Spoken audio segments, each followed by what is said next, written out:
नजरिया ओझा जी के सोझा जनी पड़ी है नजरिया उड़ी उड़ी सुगावा कदम डाली बैठे एक ओरी चुनेला उजाला वो चिनिया तुझे ओरी चुने जेठा भइए हो साबा का तुवरिया चिड़िया जगमग करे गइनी तुवरिए हमर कुपले हो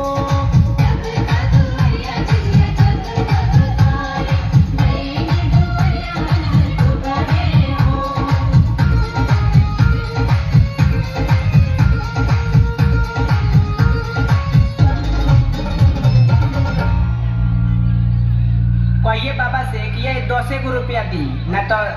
दिक्कत हो जाई। उनका पोतवा के नाम धो धो के उनका पोतवा के नाम धो धो के गई है बबीतवा कहिए कि 10 गो रुपया दो